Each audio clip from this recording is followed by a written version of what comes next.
They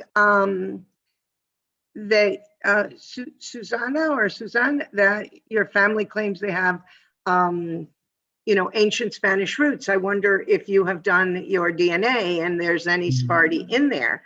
And I asked that because I did mine, and of course I know they're all Sephardi, and it came up 18% Ashkenaz. So I don't know where that came from. So maybe it came from Poland. I don't know. Yeah, maybe they married there and then continued. Okay, I'm going to try to send him one more time. Okay. And keep throwing it in there, please, everybody who's just coming now.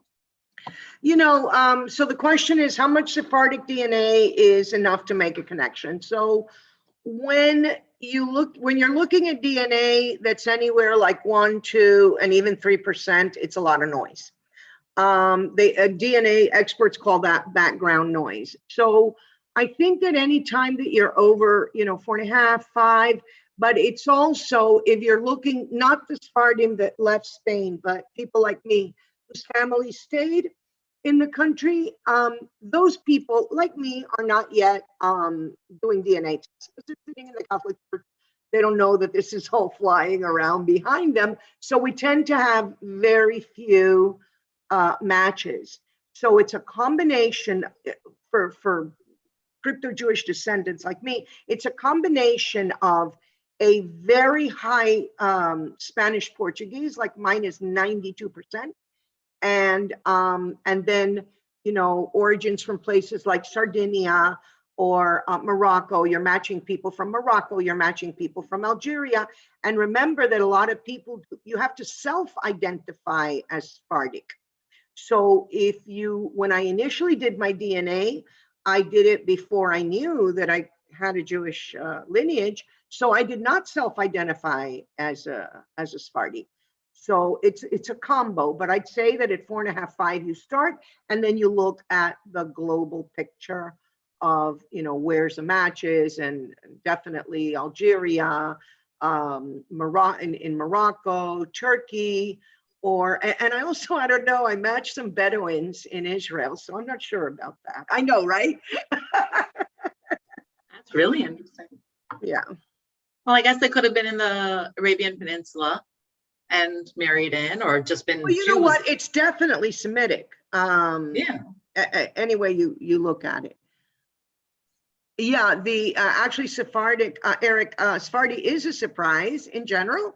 And a lot of people, they migrated up. So definitely, there's people that speak on that. And if you want to ask me, via my website, geniemilgrom.com, you can contact me. I can give you the people that speak to that. I don't know too much about that, but I know that there have been a lot of people that speak to that. You want to get started? Yes, I would like to get started. So I'm going to say welcome officially to those who are here, and those who come in later won't get the official welcome. Thank you all for being on time, and thank you all for joining us today.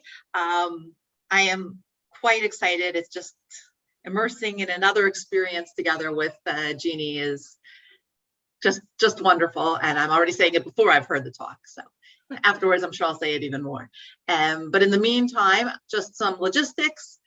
Your cameras and microphones are off for now.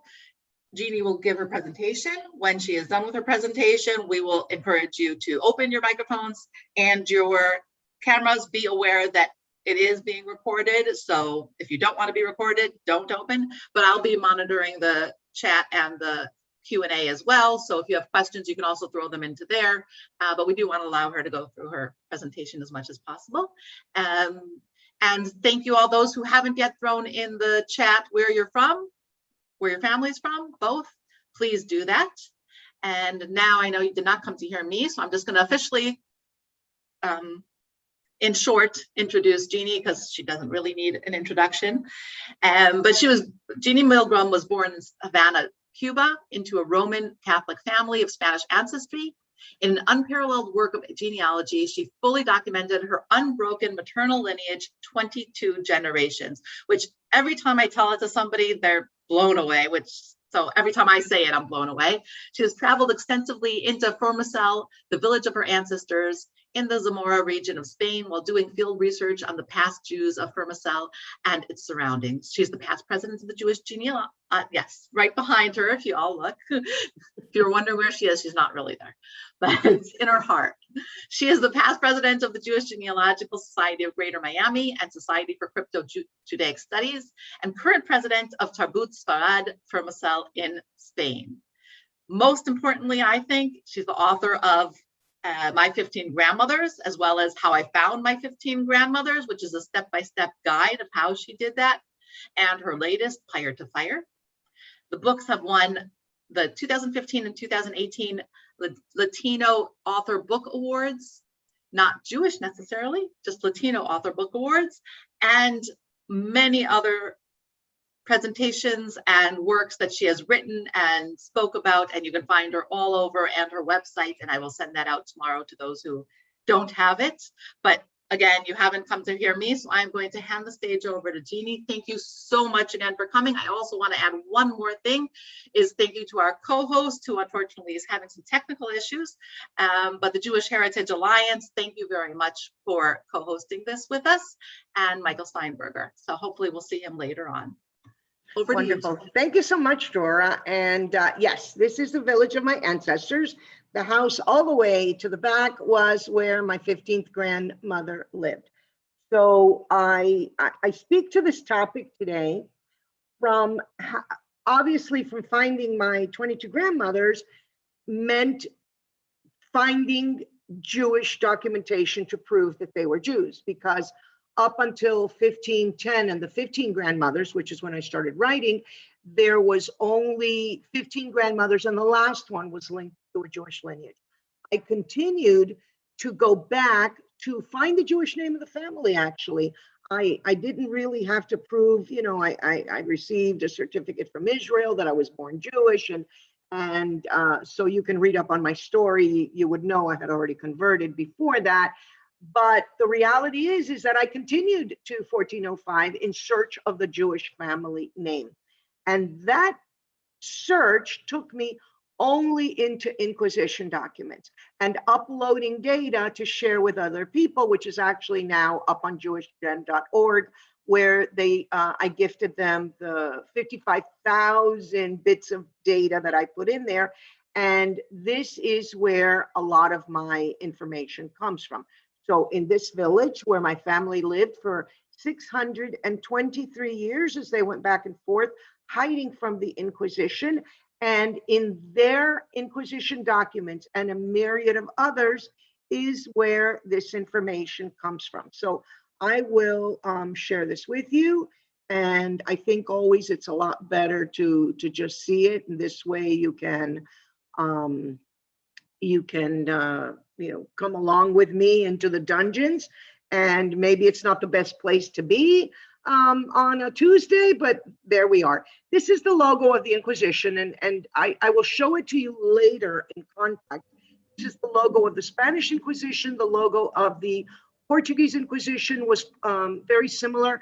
And I will also share with you information on how it looks today, because I have pictures of how it looks today. And maybe before we get started, I see that Michael Steinberger is here from the Jewish Heritage Alliance. And before we start, Michael, do you want to say a few words?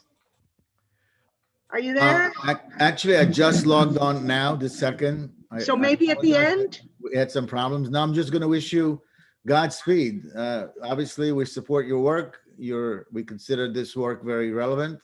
So thank you for acknowledging me, but it's your show. All right, thank you so much. So we will start here. We're going to be discussing the Spanish and the Portuguese Inquisition, as both extended outward from their countries and settled itself in many others. So every time that the Spaniards or the Portuguese would conquer a nation, along with it would go the Inquisition. So it was established in 1478 by the Catholic kings, Ferdinand and Isabella. And the goal was to maintain a Catholic-only kingdom. There's a lot of excuses and there's a lot of rhetoric and there's a lot about it, but the reality is historically, was that they wanted to maintain a Catholic-only kingdom. The problem was that this was the golden age of Spain, and what made it the golden age were the existence of the Moors and the Jews, as well as other Christian religions that were there, Anglican, and there were Lutheran, which were really looked down upon. So the golden age is really what they were killing when they were chasing out the Moors and the Jews. And as we know, there was a serious decline after they kicked it all out. So they also wanted to get rid of a lot of the false conversions that had risen, and people were practicing their religions underground, the Moors and the Jews. So the Moors eventually left, but the Jews stayed underground and practiced their religions in secret, like my ancestors did that. So they wanted to just weed all this out. However, as time passed, the crimes that those arrested were being accused of were sometimes so tiny and seemed insignificant, like eating beans on the wrong day could land you in prison. And I mentioned that one because that's something that one of my ancestors literally got put into prison and actually at the end died. So what does that mean, eating beans on the wrong day? So Sephardic Jews have a history of eating beans when they're in mourning, when they're sitting Shiva. So they and the Christians and Catholics would be eating beans on festive occasions.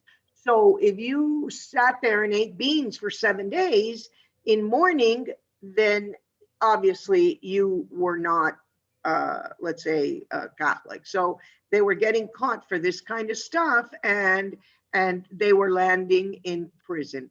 So I had the let's say, I was very lucky in that I've been able to see the Inquisition as a whole from a bird's eye view. Many people, many historians, they study the Spanish, they study the Portuguese, the one in Mexico, the Lima, whatever it is, and rarely step outside of that. But I think that I was very lucky in being able to look at the whole thing and compare and contrast. And again, I am not an Inquisition expert. I'm giving you what I have gleaned and learned from my work of the last decade. And I'm sure that it goes a lot deeper, and I'm sure that comparing and contrasting, mine is done at a very, let's say, at a very small level. Drora, I seem to have, okay, let me see. So how did it begin, the Inquisition? These are many multifaceted areas of study that people study about the Inquisition. How did it begin? How and why did it spread from country to country? How were people captured? What were the accused crimes as pertains to the Cripto-Jews or the Conversos? What happened in the Inquisition dungeons? Was there communication with the outside world? Why did some people escape death and others not? How did the world respond during those hundreds of years? How did this affect future generations? I'll be covering the prisons, but not the torture. And I must tell you that I'll cover the crimes and the communication. I have many 45 to 50 family members that were martyrs and were burned at the stake for not converting. And I've read and read and read the torture, everything else. It affects me greatly. It's a very difficult thing to talk about. While I get it, it's 600 years ago today. A lot of that stuff remains with us. For example, and I'm doing a study with the IIJG in Israel on this. I'm deathly afraid of fire. Many of my relatives were burned. You know, obviously there's DNA, genetic memory. So I read it scholastically. I try not to talk about it. So excuse me for leaving out the torture, but it's just not something that I'd like to talk about right now. You know, Drora, I'm getting frozen. Okay. I'll try one more time. Okay, here goes. I want to show you where were the tribunals of the Spanish Portuguese Inquisition and the date that they were instituted. Why is this important? Because there were Inquisition offices in every single village around the world, and in Spain and Portugal. These are the dates. And outside, they were in Cartagena, Colombia. They were in Lima, Peru, Mexico City, in Naples, in Italy, in Goa, India. But this is important because only where there was a physical tribunal would they be doing the hangings and the burning and the big fairs to burn the people and things like that. In the other tribunals, they would be kind of giving a little bit of a background. They would take their testimonies and then they'd ship them off to one of these cities. If you're chasing your genealogy, by the way, and your family, you chase it back to one of these cities here, I would say you're in luck, because a lot is written and there's so much. If they were from here, if they were from somewhere else and taken to these locations, then it's actually less. You know, Jora, I think it would just be best if we just go to you sharing it and we go from there. Give me a minute. Okay, no problem. Have it open. I just need to, excuse me, everybody. Sorry. Sorry for the technical There we go. difficulty. So I will tell you when to, okay, so Jora, next. Okay, so the workings of the Inquisition in Spain. The Grand Inquisitor was the head of the Inquisition. The first Grand Inquisitor in Spain, and this is the name that, if you know a little of the history, always resounds with it, was Tomás de Torquemada. He had a council of 5 to 6 members called the Council of the Suprema, who were picked by the Inquisitor himself and the government. So you could already see how he picked his buddies, right? So they met every day. The morning sessions covered the major crimes of faith, such as heretics, and the afternoon sessions, smaller crimes, bigamy, sodomy, and other such sexual crimes, witchcraft. 14 tribunals fed into the Suprema. Initially, they were placed in cities that were reported to have high incidence of conversos and other heretics, but later the locations were permanent, as shown in the chart before. Typically, each tribunal had 2 inquisitors and a prosecutor. One of the inquisitors was known as an alguacil, and he was responsible for jailing, detaining, torturing those that were brought in. Each tribunal was similarly set up around Spain. It worked, they just cloned it, and they cloned it when they went overseas. The sentencing took place at these famous auto da fés, which were huge. I mean, just imagine a Renaissance fair in your city, and it's huge, and it's festive, and people are bedazzled and bedecked with ribbons and pretty hats. That's what was going on. That's where the people were being sentenced and burned at the stake. And they would come early in the morning. They would be making food, and you know, you could just smell the food. And they made a lot of food because at the end they wanted to get rid of the smell of the burning bodies. Many historians say that the sentencing and executions were separate, but most agree that they took place on the same day.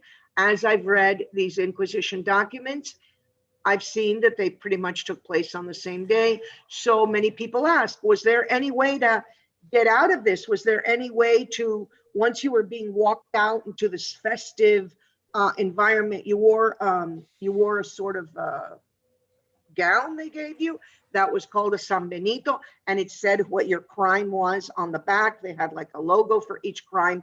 And the only way that you could have any kind of benevolence at the last minute is if you renounced Judaism and accepted Catholicism. In front of the funeral pyre, they would cut your head off so that you wouldn't feel the flames. So that was the choice. Just go directly and burn to death, or accept Christianity and get your head chopped off, and then they would burn you.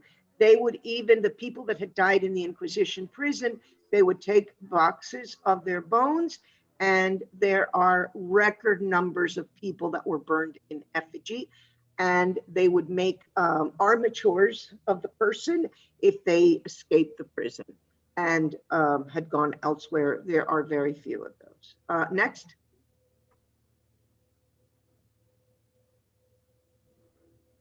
procesos.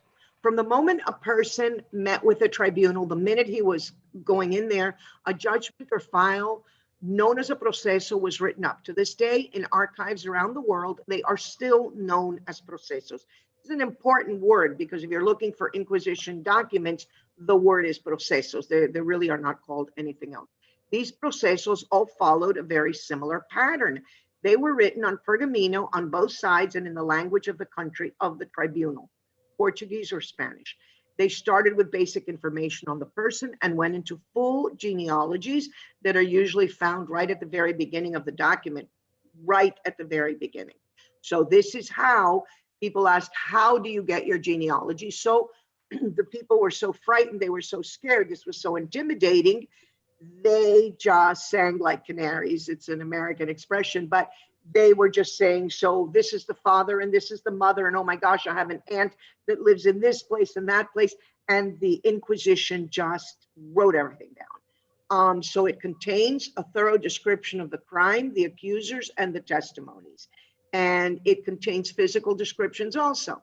So my aunt that lives in Lisbon, she's very heavy, she's got blonde curly hair, and she knits for a living. In other words, they gave so much information that they went after the families, which is why the minute one of your relatives got caught in the Inquisition, your names, you started moving around and your name started changing. And I cover this a lot in my book, Fire to Fire, which Dora mentioned, because the information in my book, Fire to Fire, it comes from these procesos.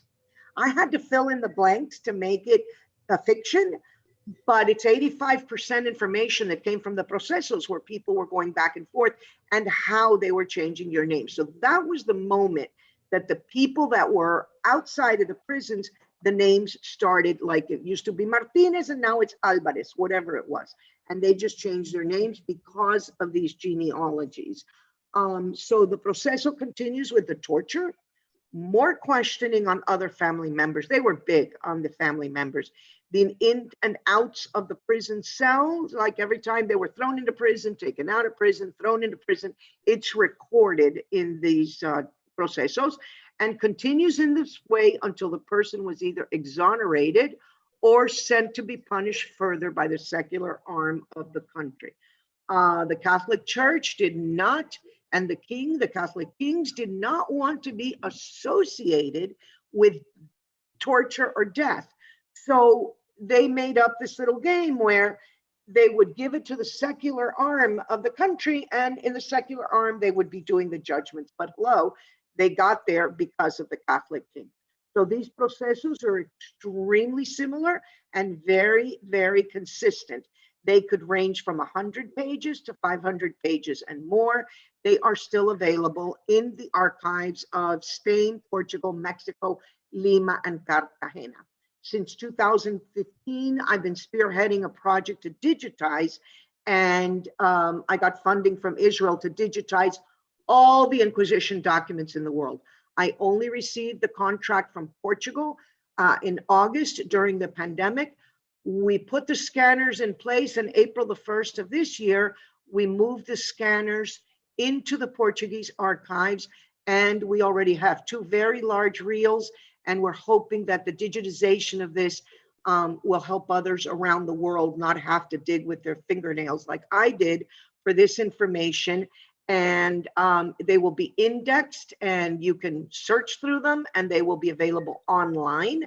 And from Spain, it took me until last week when I received the contract to digitize Spain. It's still at the lawyers, and I'm hoping to have a breakthrough with Mexico as well. And then I'll head back to Lima and Cartagena and get these procesos up online. This belongs to the world. Dora? Okay, so this is what a proceso looks like today.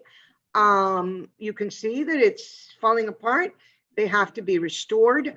And you can see on the right, they're hand bound. They're pergaminos. They're written on both sides. They've been eaten through. Funny enough, the ones in the worst shape are the ones in Portugal. And this is the restoration laboratory in Portugal. We are talking This is big.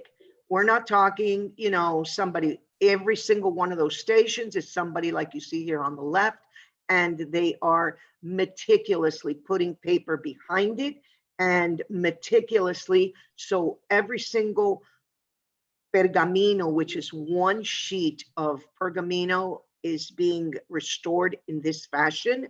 And each one has 500 pages written on both sides. Right now, we are uploading, I believe it was 8 million images in, which is low, but they had some up already, 8 million. And we are going in my first phase in Spain, we are uploading 5 million images. So this is what this work looks like. Dora? Okay, crimes that led to arrests, imprisonment, and oftentimes death. Bathing away a baptism, not being a Catholic, meaning you would take your baby to be baptized and you'd go home and bathe the baby to bathe it away. That was a crime. Not being Catholic, going barefoot on Yom Kippur, bestiality, bigamy, blasphemy, burning hair and nails after cutting. Jews don't burn their hair and nails normally. They will throw them away, or they will give them some, but they will not be burning them. So if, I'm sorry, they would be burning them. So this was a crime. Changing the sheets on Fridays, covering blood with dirt, defacing a church, eating meat during Lent, eating on the floor, which they were eating on the floor during the morning period, eating meat on days that Catholics don't allow, like Fridays. Catholics did not allow to eat meat on Friday. And if you were eating meat on Friday, they knew that you were either not a good Catholic and probably Jewish. Faking to play cards at a table. So Question, sorry. Eating meat during Lent should be that you ate it during Lent. My apologies, continue. Yeah, back in the day, you didn't eat meat all of Lent. I mean, Right. I didn't, I mean, it's not that far away. I grew up Catholic. I didn't eat meat during Lent. So, you know, when I was a kid. The other one that's very important, and I actually have the family barajas. In Spanish, barajas is cards, like you play playing cards, right? But baraja is after beraja, which is a blessing. So they used to take the cards, and I have the family cards that did this. They used to take the cards and they would be playing cards, and therefore they would be able to say the blessing after the meal, and they pretended to be playing cards. So this is a biggie, the faking to play cards. So counting stars on a Saturday night, absolutely, because there was no one sending us a text and telling us that the Sabbath was over at 7:56. So they would go out and they'd point to the stars. Children were not allowed to point at the stars. I mean, the parents kept them from this. Fasting when it was not a Catholic fast, hechicería. Hechicería is a term that's used all the time. Basically, it's an herbalist, and they used to call the herbalist, or they used to call them like witchcraft, but they were mixing herbs. And especially in the New World, less in Spain and Portugal, every second woman that got brought in Lima was for hechicería or witchcraft.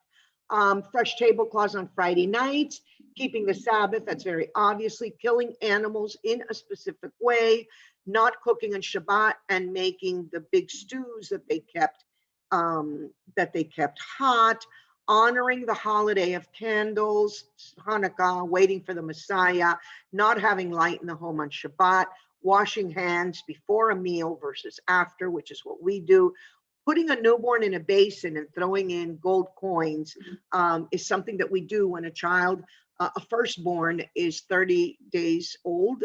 It's called a piri and a ben. And you, depending on your family custom, you put sugar on the baby, you put, I mean, just to buy him back. It's a whole ritual, but if they found any part of that ritual, you would be brought in. Shaking bouquets of greenery, which would be the equivalent during Sukkot, soaking or salting meat, sodomy, sorcery, superstition. They would see a superstition, many of the things that we do. I mean, shaking the boughs of greenery, which we do on Sukkot, was sometimes seen as superstition. Burning a piece of dough in a fire, wearing a clean shirt on Shabbat.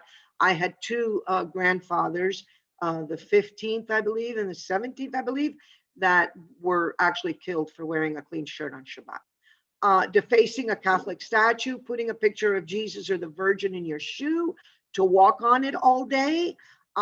Everyone at a table drinking from the same glass, which is what normally, people do in families with the Kiddush cup when you bless the wine at the meals, and making fun of Christian statues. This is just a few of many. Dora? Okay, so how did a person find themselves in front of an inquisitor? What on earth? Okay, so let's say you did one of the above on the other page. First of all, you were encouraged to turn yourself in as a heretic immediately, and you would get a lighter sentence. This grew into a lighter sentence for turning in your family member, your friends, and your neighbors. So it was a big free-for-all.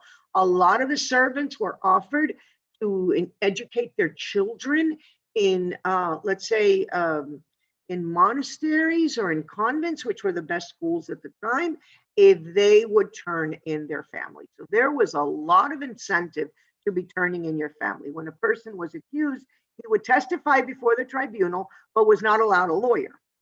If he did not testify, it was an admission of guilt that was immediate. So there you were, and they're telling you you're going to get a lighter sentence, and many people would come up and testify against him or her, family, other heretics, criminals. He was never told who his accusers were.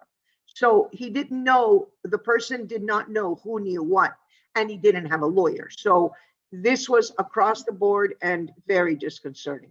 The accused usually had no witnesses because they too would be charged as heretics. They were afraid. So he was not always told what his crime was, and instead would always, when he came in, would be asked, so what brought you here? It's kind of like when you get caught speeding and the police officer says, so do you know how fast you were going? What are you supposed to say?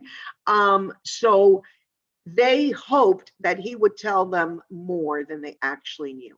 The inquisitors were usually very well educated and would know how to ask leading questions to extract a confession. The inquisitors wanted a confession. They might be imprisoned for years before they would confess. In the meantime, several methods of torture would be used to extract a confession. If they did not confess, there would be a sentence of life in prison. Repeat offenders would be sent to secular authorities that would then order death. The Inquisition did not want to be associated, as I said before, with the actual killing. Dora?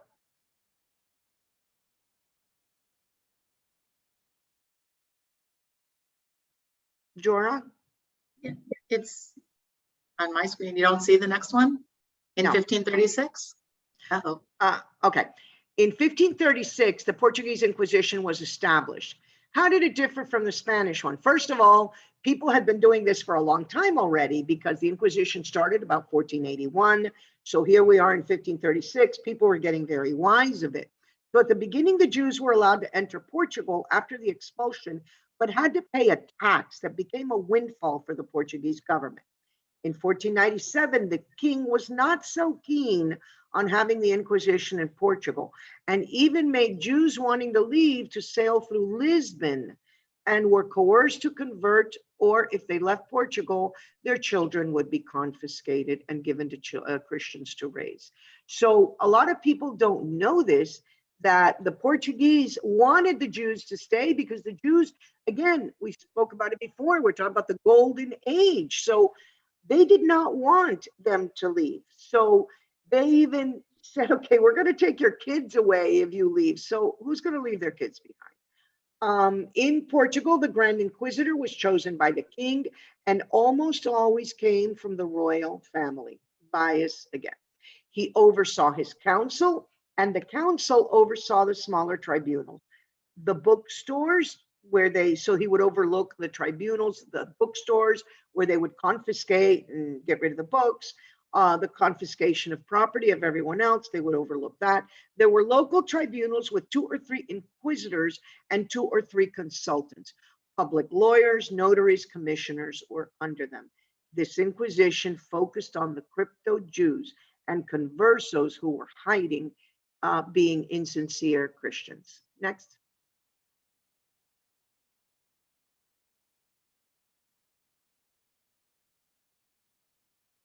Jora, next.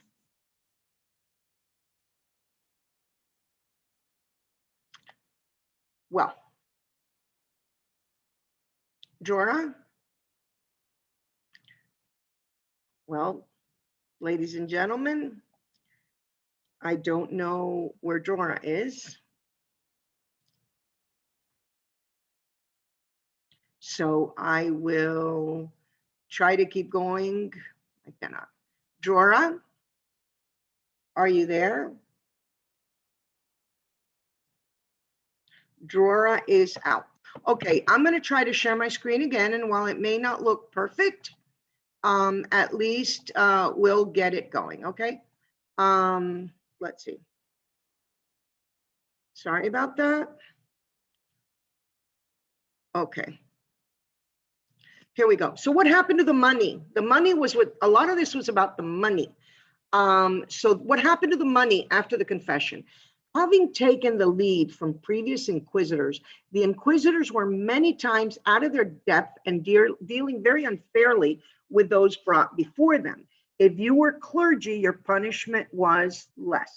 A widow was dealt with more harshly than a married woman. A rich man and poor man also were treated differently, as the poor one did not bring wealth with him to confiscate. The decision to condemn was a secret one, yet much information was leaking out, and especially in the prisons of the New World. The person would be imprisoned and his goods would be confiscated, and the imprisonment could last anywhere from a couple of months to a few years. The quality of food and the care that the person received while in prison, medical and otherwise, totally depended on how much money you had paid in confiscation of goods. So if you were poor on the outside, you were going to be poor on the inside. If you died in prison or were sentenced to death, the goods would be up for auction. This was more widely seen in Mexico City. At that point, all the money belonged to the tribunals. Whatever came in belonged to them. The Inquisition also always stated that the confiscation of goods paid for maintenance and costs. So communicating within the prisons. In some countries, there were regular prison cells, secondary cells, and the secret cells. The regular cells could have family visits. The secret cells were located in dungeons and usually underground, and very few knew where they were. Those that were sentenced to life in prison would be kept in one of the secret cells. So remember, we said before that you were not confessing, you would be sent to a life in prison in a secret cell. Those were horrible. Underground, dark, many people in the same place. In Cartagena, Colombia, there was a second type of cell for people that worked for the Inquisition and had committed some sort of crime. A person that was very ill would have limited family visits in the secret cell. Many died in these cells, and the procesos continued. They would be judged and sentenced in death, and if need be, their bones were later buried in effigy, or burned in effigy, or buried if exonerated. Women especially managed to communicate with the outside. We know women are very clever at these things, and many opportunities were afforded to them. In Cartagena, Colombia, for example, the prison was located under the Plaza Mayor, and small windows were open for ventilation, giving the prisoners an opportunity to speak with the outside. In Coimbra and other places, 50 to 100 people were put inside a cell, and if the person managed to be set free, information from the inside flowed out freely. So there was a lot more clever ways to communicate with each other. So they were communicating so much from what was supposed to be a total enclosure, that even the bishops tried to intervene to stop it, as people were conspiring to have similar testimonies. People could be heard talking through the walls. They sent each other hand signals or scratching on certain rocks. An entire system was done in this way. Ink was made from lemon juice, and letters were pounded out in sequence on the dungeon walls. Prayers on the Sabbath were frequently heard in Mexico through the walls of those living nearby on the outside, so that people could have the prayers. They would have this there was a whole religious system made up, which was kind of Jewish Catholic. And a lot of this is still practiced in Portugal, by the way. So these prayers would be said loudly on the outside so they could hear it on the inside. There was notes that were tied on the legs of the cats that would scurry through the halls, not knowing where the cat would end up. I think that's kind of dangerous. I'm not sure I would have put a note on a cat, but I think people were very desperate. Whatever was the method, the communications were full of sadness, anxiety, desperation, and hope. Thin cuts were made into avocados, bananas, and other fruit, and small notes were put inside. So basically, the communications were happening. Okay, let me see. Okay, I'm so sorry. You're okay though? Good. We'll I'm sorry. continue. I don't know what happened. I think it's called Wi-Fi. Yeah. No, well, actually, I'm hardwired in, but yeah. Well, yeah. Was it possible to escape death as a sentence? The result for those that were innocent was to be absolved. This could take many years. And in the meantime, the goods were confiscated for their food and upkeep. And then by the time you were able to get out, you had nothing.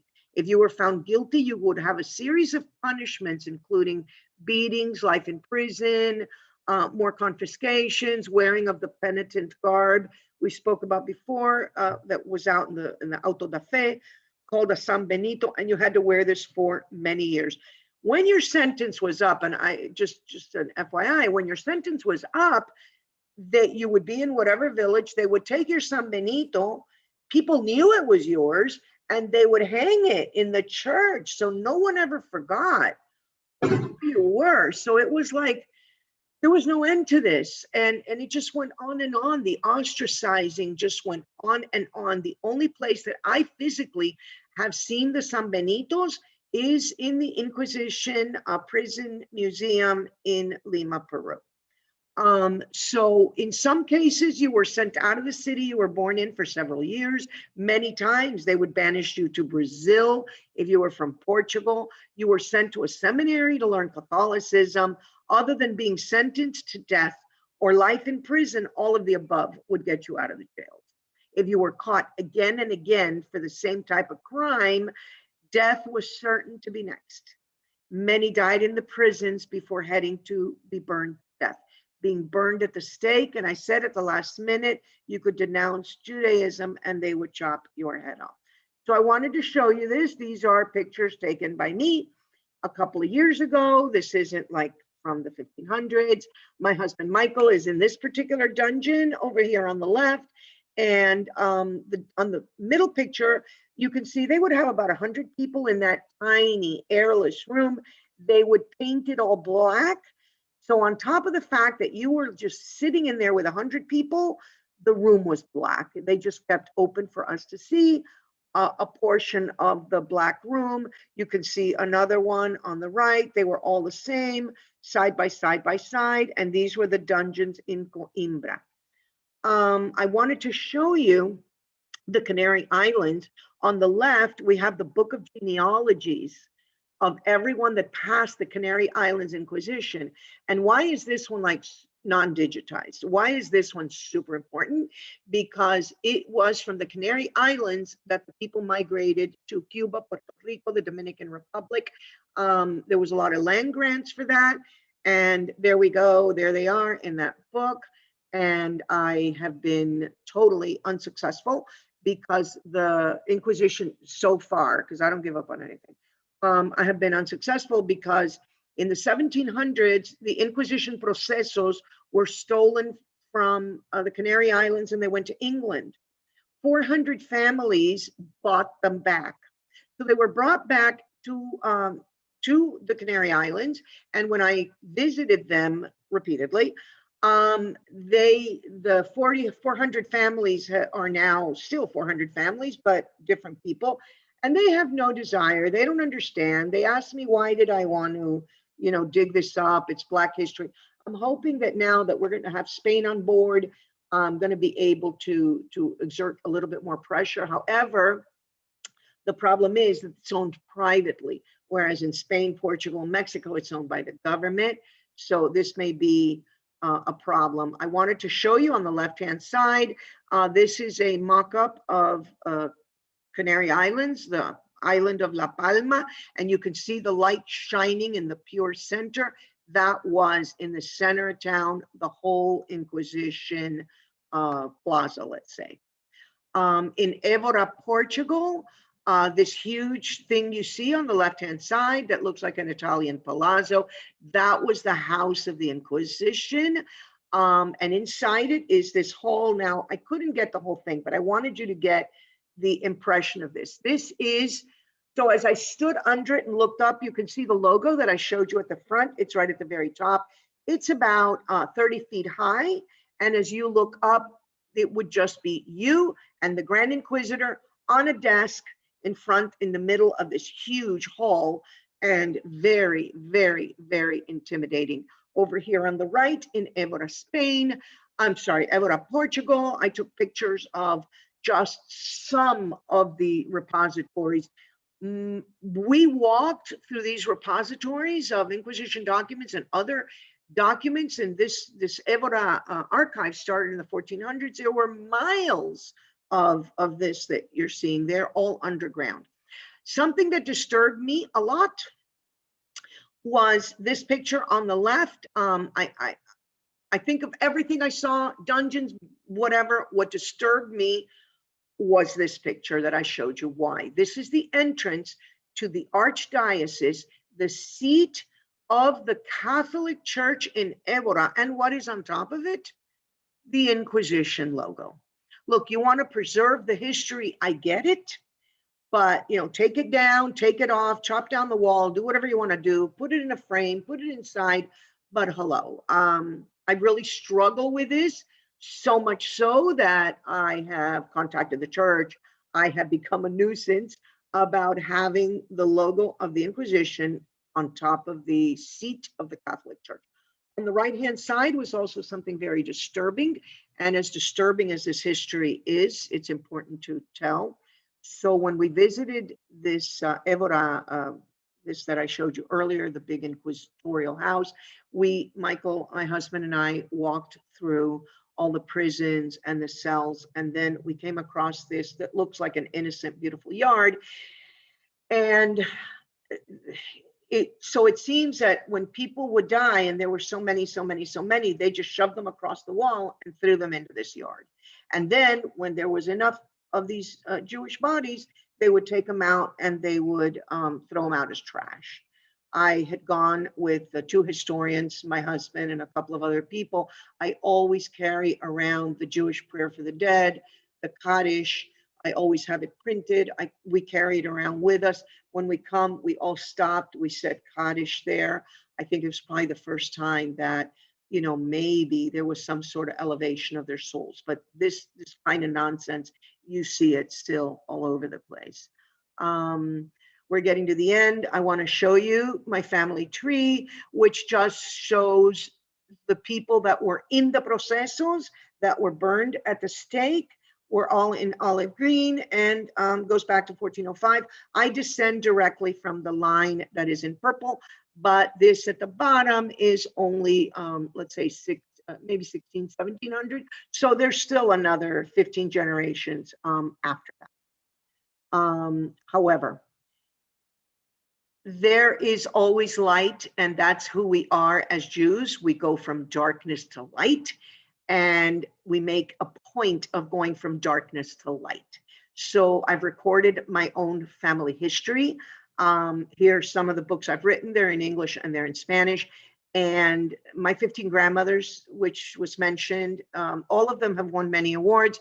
The last book I wrote was The Recipes of My 15 Grandmothers, which actually has recipes from the Inquisition. These grandmothers started writing them down, and I have hundreds of pieces of paper. This is one of the things that they would do. They would eat food that looked like pork chops, but it's really French toast. It's just bread and milk and sugar. And they would then burn a real pork chop in the fire to make the house smell like pork. And this particular other dish is called bollo maimon, which is a Maimonides cake. And I'm not the only one that is bringing darkness to light. There are many people, and one is my friend and colleague, Roni Treatman. And she is from Venezuela. She works for Reconectar, which dedicates itself to just put together the descendants, and she's made these manuals in Spanish, English, and Portuguese, and you can get them on Amazon, and it's just amazing. And that's how we are able to bring, people like me, Ronit, and many others, not that many others, but some others. People are just starting to wake up to the need for the light. So, it's very welcome. And she especially wants to be able to share information on the hands-on, because people that return, that's what they're missing. They're missing the hands-on. And if you convert or you return, you're pretty much starting from scratch. So thank you very much, Ronit. And I also want to thank Dr. Alicia Goshman de Bacal, who has studied the Inquisition documents of Mexico and written many important books and academic documents, for her assistance, because she is the one that knew a lot of the intricate information of of Mexico. And I want to thank Professor Eugenio Alonso. He's Cuban, lives in Miami, and he has tirelessly studied Inquisition procesos in Spain on the spot, and has presented and written on the topic, and both were invaluable. So thank you very, very much to all. And that's it. And thank you to you so much. And again, apologies. This is one of the things in Israel. You already have a question. While I read Professor Alonso's question, I'm going to allow people to open their cameras and microphones. I'd love to, with your permission, Jeannie, I'd love to have a little bit of a discussion. Sure. And allow people to ask questions in person. But in the meantime, how close are we to getting Portugal digitized and available? Okay. Hi, Eugenio. Thank you so much for your help in this. It was invaluable. So we've got two huge reels that made their way to Israel last week of the Portuguese records, and they're being indexed as we speak. And we feel that a lot of the collection will be up online in the fourth quarter of this year. So, there's Dr. Goshman. Thank you so much for all your help. There she is. Somebody had a question, but I lost it. So if you have a question either way. Yes, Nicole. Okay. I wanted to ask you about the islands of Azores. Was there any Inquisition there? People were running from the Inquisition to the Azores. I'm hoping that when we see the digitization of Portugal, Portugal right now on Torre do Tombo archives, they only have, I think it was 41% of Lisbon. People think that's it. No. So when we're going in, we're getting it all. Part of the collection includes the Azores as well as Goa, India, where there was an Inquisition. So I'm hoping that as we do this, the Azores will be coming out via Portugal Inquisition. Okay, the reason I'm asking this is because I'm just wondering, since it was the furthest islands away from Portugal, maybe people were spared, and that's why they ran away to the Azores and then to Hawaii and other places. Correct. I agree with you, but we will see if any of them were caught, they would be in the Inquisition records, or even if they were caught and they escaped. Now, interestingly enough, when most of my DNA is Portuguese because the family went back and forth. But interestingly enough, I also had an incidence of about 7% of DNA from the Azores. So definitely, there were people that were running away there. Yes. Okay, yeah, I know running away. The question is, were there any Inquisition I there? Were have- there any prisons there? And the second thing is, I remember reading, I think it was about the Canary Islands, some Inquisition papers, and the person was in the jail, and basically they had to get everything from their family. They had to get their shoes and the blankets, everything. In other words, they did not provide anything in the prison. So they will take out your goods, but they will not provide any goods. You have to get your family to bring you, clothes and blankets and shoes and everything. Yeah. Unfortunately, Nicole, because of the situation of private ownership for the Canary Islands, it's very difficult to read in depth at what was really happening there, different from the others. Thank you so much. Thanks. Thank you. If you have a question, please raise your hand or put it into the chat. One of the things, how many dungeons are there still across? I mean, I saw that you were in some. And maybe I personally have been in the dungeons of Lima, and me personally, and in Coimbra, and I have been in Évora, and I haven't seen them anywhere. Maybe Doctora Goshman can tell us. I think she's here. Yeah, she's here. Yeah, Doctora Goshman, are there still any dungeons or prisons in Mexico? She has to get her microphone open. Yeah, you're on mute right now. Doctora Goshman, ¿puedes abrir el teléfono, el micrófono? I don't think she's hearing us. I'm not sure. I have not seen dungeons anywhere, but personally, these 3 locations. Okay, but you can get a feel in general. Right, you definitely can get a feel. You see all the cells. Évora, people talk about Coimbra, but in that all underground of that huge, beautiful building, it's all the cells are there. Right, and Lisbon also, the main center. No, not in Lisbon. In Lisbon, they built an opera house. And then when the tour guide takes you, it says, under this opera house is where it was. I have not seen them in Lisbon. So they don't exist anymore underneath? I don't believe so. I have not seen Yeah, I was told that. That's why I was asking. Yeah, no, I personally haven't seen them, but that doesn't mean anything. Maybe they could be there. Okay. Since I want to thank you very much for joining us. Oh, here she's typing. Professor Alonso is typing. Sorry. I think there's one in the Castillo song. I'm going to pronounce it wrong because let me just say it. So he says that there's one in the Castillo San Jorge in Sevilla, but they will never tell you that. Only if you read, you know where it is, by the building itself, still standing by the Guadalquivir. That's really interesting to go and see them. I mean, and it's very interesting to me when you started with the DNA memory. The epigenetics. Yes, that's really under heavy study right now. Yeah, I mean, I've heard of it, going back to the Holocaust, but this is much further back. Yeah, no, for sure. That's very interesting. So, we have, every time I want to say I have another question. Is that you? Yeah, Nicole. You said that Portugal really wanted to keep the Jews, but at one point they did not want to keep the Jews. I mean, they wanted to keep the Jews at the beginning, but afterwards, they at least there is a story in 1493 about the 2,000 Jewish boys who were sent to San Tome. I mean, forcibly sent to San Tome to populate the island of San Tome.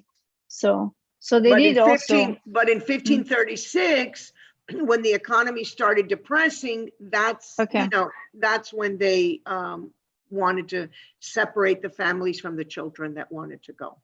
But also, it was the refugee children that were sent. It wasn't the people what who happened is they gathered children, right? And that's very interesting. If anyone can there's a book on this. You can get it on Amazon on the history of Sao Tome. And that's very interesting history that very little is spoken about.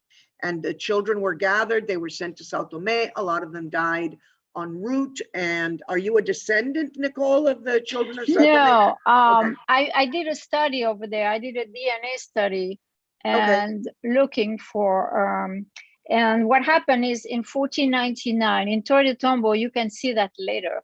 Later in 1499, of those people were in San Tome, and the captain that took them died, but the cousin of the captain is now taking care of the island.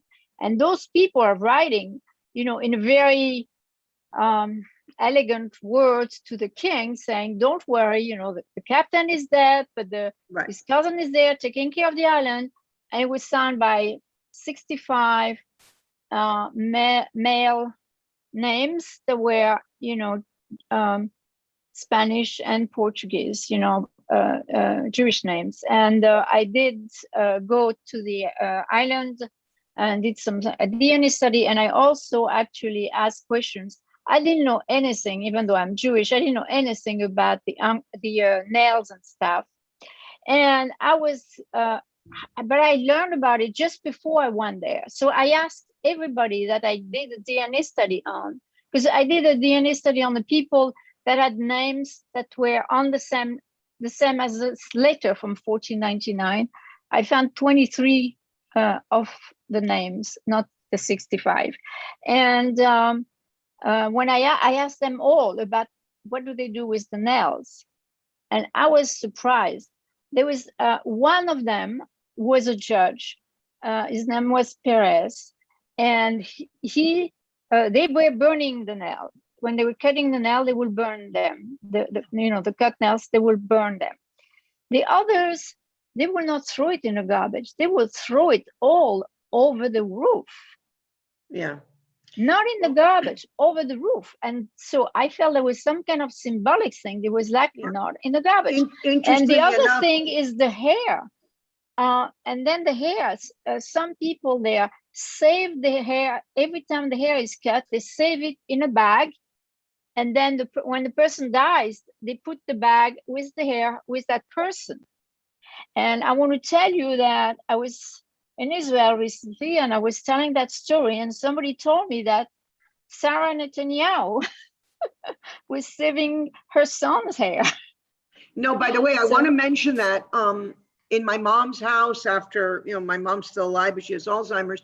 When I went into her house and I took everything, I have incredible amounts of hair from the great grandmothers. So I'm looking into, maybe I can do, even though we have all our DNA testing, maybe I can do some on that.